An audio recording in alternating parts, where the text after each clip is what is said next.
Hello all. इस lecture में हम एक नया चैप्टर शुरू करते हैं, अकाउंटिंग इक्वेशन।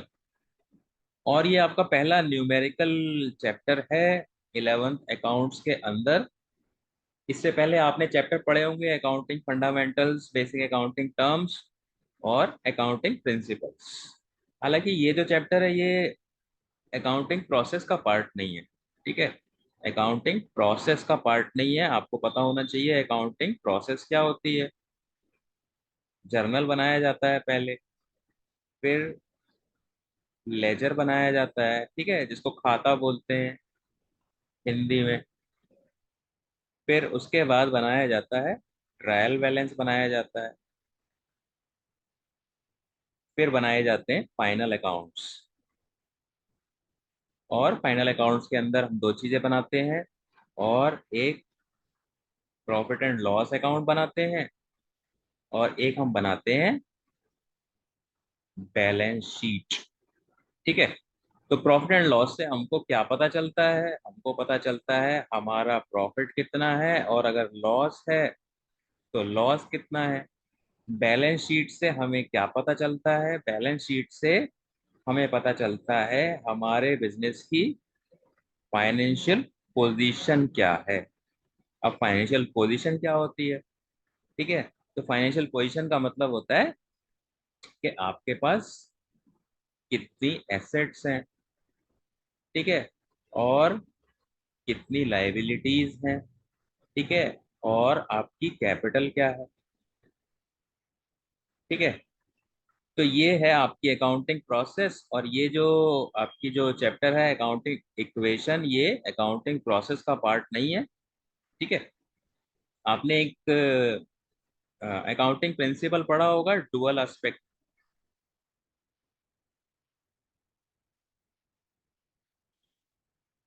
और डुअल एस्पेक्ट प्रिंसिपल की जो थ्योरी है उसमें देखना आपको एग्जांपल दिए हुए होंगे एसेट्स के, लायबिलिटीज के, कैपिटल के। तो ये जो आपका पूरा चैप्टर है ये आपका डुअल एस्पेक्ट प्रिंसिपल को ही प्रूव करता है। ठीक है। और अकाउंटिंग इक्वेशन को हम और क्या बोलते हैं? हम अकाउंटिंग इक्वेशन को बैलेंस शीट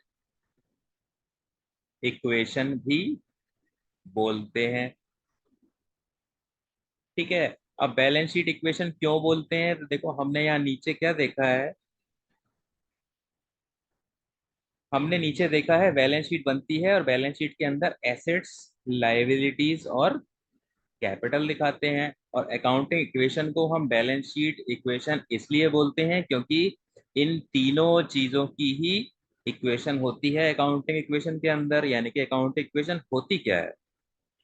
अकाउंटिंग इक्वेशन आपकी होती है assets is equal to liabilities plus capital. ये तो मैंने आपको एडवांस में बता दिया है। अभी मैं थोड़ा इस चैप्टर को शुरू करूंगा एकदम शुरुआत से। ठीक है। तो ये तो मैंने आपको अकाउंटिंग प्रोसेस बताई। ये इसका ज़्यादा लेना देना नहीं है इस चैप्टर के अंदर से। ये जस्ट मैंने आपको ओवरव्यू दिया, और जस्ट आपको ये बताया कि अकाउंटिंग प्रोसेस का पार्ट नहीं है ये चैप्टर। ठीक है। तो अकाउंटिंग इक्वेशन पे अब आ जाते हैं वापस। अकाउंटिंग इक्वेशन क्या होती है? तो पहली बात तो आप ये देखो, हम जब भी कोई बिजनेस शुरू करते हैं तो हमारे कुछ सोर्सेज होते हैं। सोर्सेज का मतलब होता है कहाँ से पैसा आ रहा है। ठीक है।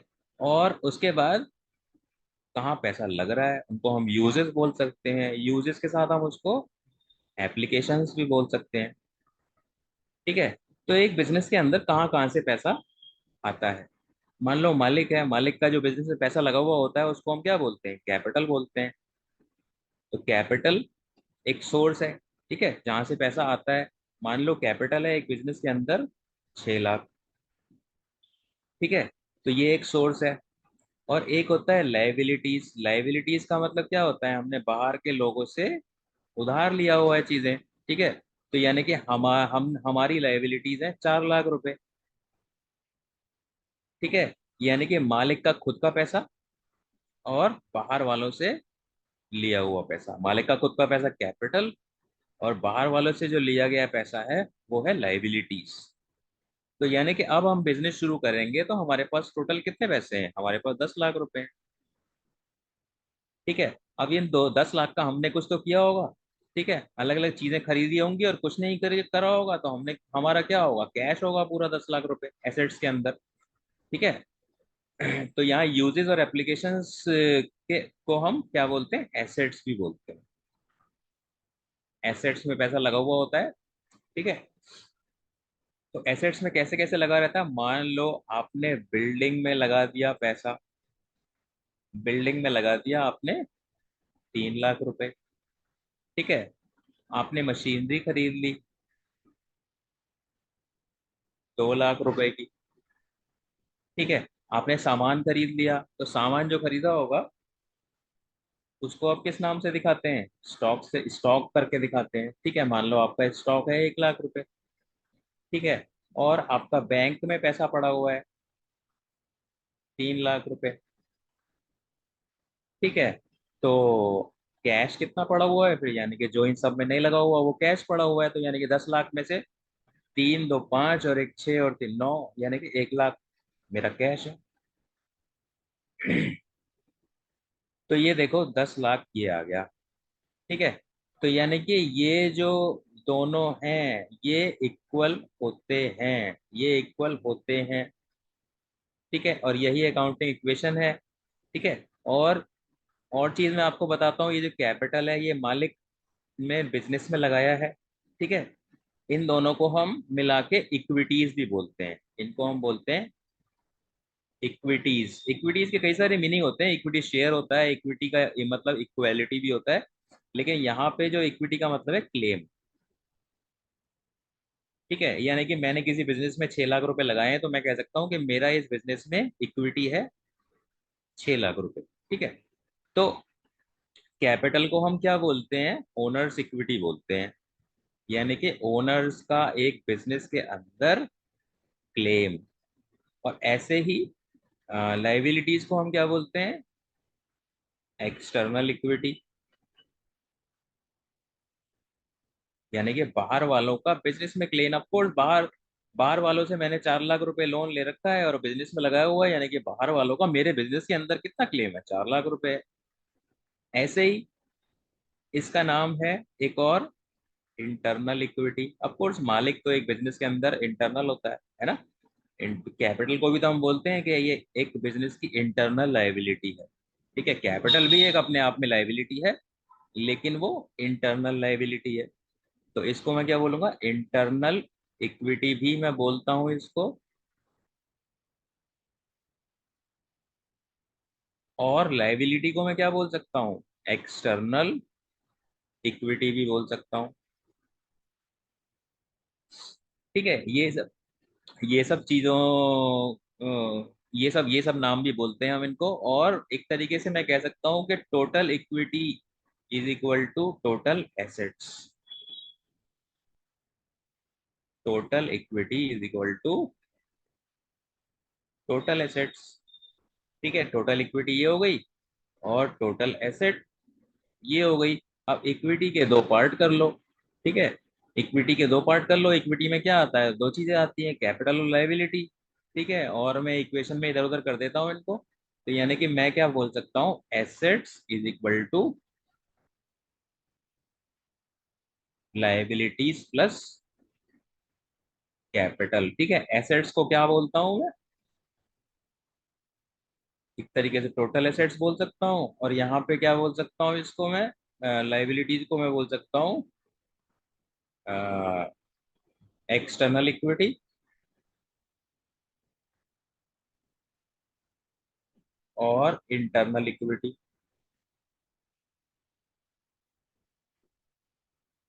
ठीक है। तो मैं ये इक्विटी वर्ड यहाँ पे इसलिए यूज कर रहा हूँ क्योंकि आपकी जो बुक है और आपके जो क्वेश्चंस वगैरह आते हैं उसमें इक्विटी वर्ड भी हो सकता है, तो इक्विटी वर्ड अगर आपको मिले तो आपको कंफ्यूज नहीं होना है। ठीक है। तो टोटल इक्विटी क्या होता है, इक्विटी का मतलब owners equity plus external equity, या फिर आप बोल सकते हो कि इंटरनल इक्विटी और एक्सटर्नल इक्विटी। ठीक है। तो total assets is equal to external equity plus internal equity, या फिर हम कह सकते हैं total equity is equal to total assets. ठीक है। अब हम इसको बैलेंस शीट क्यों बोलते हैं, बैलेंस शीट इक्वेशन भी बोलते हैं ना, बैलेंस शीट इक्वेशन क्यों बोलते हैं इसको। अब देखो मैंने जो आपको ये बना के दिखाया है टी शेप में, ठीक है, ये क्या है, ये बैलेंस शीट ही है। ठीक है, जब आप फाइनल अकाउंट्स बनाओगे, फाइनल अकाउंट्स के अंदर जब आप बैलेंस शीट बनाओगे तो ऐसे ही बनाओगे, यानी कि मैंने जो आप बना दिया है आपको पता नहीं होगा मैंने क्या बनाया है, लेकिन ये बैलेंस शीट ही बनाई है मैंने। ठीक है, तो बैलेंस शीट के दो पार्ट होते हैं, एक तरफ की साइड को हम क्या बोलते हैं, लाइबिलिटीज, और एक तरफ की साइड को हम क्या बोलते हैं, एसेट्स। ठीक है,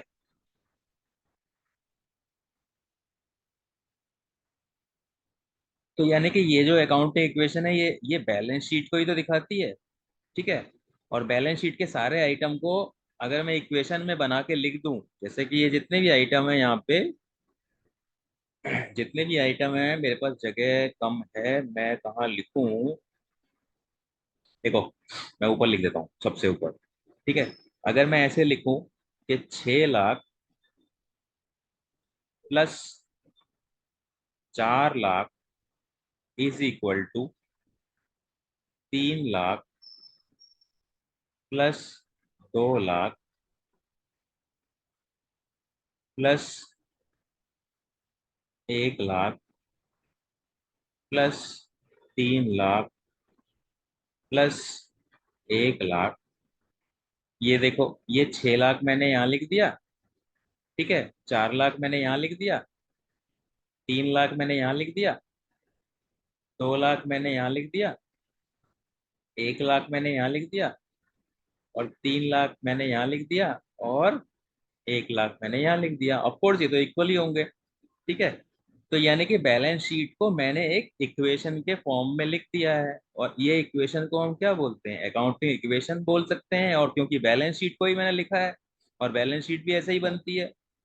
ठीक है, अगर मेरे पास अकाउंटिंग इक्वेशन है मैं उससे बैलेंस शीट बना सकता हूँ बहुत इजीली।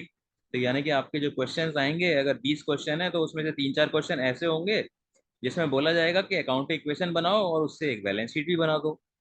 ठीक है, तो आपको आपको पता होना चाहिए अकाउंटिंग इक्वेशन से बैलेंस शीट कैसे बनेगी। उन्हीं आइटम को एक टी शेप में बना दो, यहाँ लाइबिलिटीज लिख दो, राइट साइड में एसेट्स लिख दो, और एक तरफ की सारी चीजें एक तरफ लिख दो, और दूसरे तरफ की सारी चीजें दूसरी तरफ लिख दो, हम बन गई बैलेंस शीट। ठीक है, तो यानी कि आपको पता होना चाहिए अकाउंटिंग इक्वेशन को बैलेंस शीट इक्वेशन भी बोलते हैं, और क्यों बोलते हैं, क्योंकि अकाउंटिंग इक्वेशन के जो कंपोनेंट्स होते हैं वही बैलेंस शीट होती है, वही बैलेंस शीट के कंपोनेंट्स होते हैं। ठीक है, तो ये था आपका अकाउंटिंग इक्वेशन का ओवरव्यू। ठीक है, और आपको पता होना चाहिए total equity is equal to total assets. ठीक है, ये वाला जो फॉर्मूला है नीचे, ये जो फॉर्मूला है नीचे, ये आपको पता होना चाहिए, और इक्विटी वर्ड का मतलब आपको नहीं भूलना है। ठीक है, और एक और चीज मैं आपको बता दूं, कैपिटल को हम नेट वर्थ भी बोलते हैं। ठीक है, नेट वर्थ, यानी कि आपके पास क्या है, एसेट्स तो 1 लाख 10 लाख रुपए की है। अगर आप किसी से बोलोगे कि देखो मेरे पास 10 लाख रुपए की एसेट है, तो ये आपका वर्थ हो गया। लेकिन नेटवर्थ क्या है, नेटवर्थ का मतलब आपका कितना है। ठीक है, तो यानी कि आपके पास 10 लाख रुपए की एसेट है और बाहर से उधार आपने 4 लाख ले रखा है, तो एक्चुअल में देखा जाए तो आपके पास पैसे कितने हैं, आपके पास तो 6 लाख हुए ना। ठीक है, तो इसीलिए 6 लाख जो होता है, नेटवर्थ का फॉर्मूला क्या होता है, नेटवर्थ क्या है, कैपिटल होती है। ठीक है, तो नेटवर्थ का फॉर्मूला आप लिख सकते हो एसेट्स माइनस लाइबिलिटीज। तो आपके क्या है, बाद में कुछ क्वेश्चंस आएंगे छोटे छोटे, उसमें आपको नेटवर्थ जो शब्द है वो भी मिलेगा इस चैप्टर के अंदर, तो आपको क्लियर होना चाहिए नेटवर्थ क्या होता है, नेटवर्थ कैपिटल का ही दूसरा नाम है। तो ये था आपका अकाउंटिंग इक्वेशन का इंट्रोडक्शन। तो नेक्स्ट लेक्चर से हम ट्रांजैक्शंस देखेंगे, ट्रांजैक्शंस से अकाउंटिंग इक्वेशन कैसे बनेगी, और अकाउंटिंग इक्वेशन देखना हमेशा कहते हैं कि accounting equation holds good in all the situations. तो जो भी ट्रांजेक्शन होगी, हर ट्रांजेक्शन के बाद फिर एक आप नई अकाउंटिंग इक्वेशन बनाओगे, तो वो हमेशा देखना left hand side is equal to right hand side हो जाएगा। तो यानी कि यही प्रूव करना है आपको इस चैप्टर के अंदर कि हर ट्रांजेक्शन के बाद आपका जो लेफ्ट हैंड साइड है that is equal to right hand side हर ट्रांजेक्शन के बाद। तो यही चीज प्रूव करनी है, और यही आपका जो डुअल एस्पेक्ट प्रिंसिपल है वो भी यही कहता है कि every debit has an equal and opposite credit, और total of all debit is equal to total of all credit. यही तो वो भी बात करता है। ठीक है, तो ये था आपका अकाउंटिंग इक्वेशन का इंट्रोडक्शन। नेक्स्ट लेक्चर में हम फिर ट्रांजेक्शन उठाएंगे और ट्रांजेक्शन को देखेंगे कि अकाउंटिंग इक्वेशन में इनका ट्रीटमेंट क्या है, और उस ट्रीटमेंट के बाद अकाउंटिंग इक्वेशन एकदम सही बनेगी। सही बनेगी मतलब हर ट्रांजेक्शन के बाद left hand side will be equal to right hand side. तो ये हम देखेंगे इस चैप्टर के न्यूमेरिकल्स के अंदर। तो इसमें आपने इंट्रोडक्शन देख लिया, so that is it for this lecture. Thank you.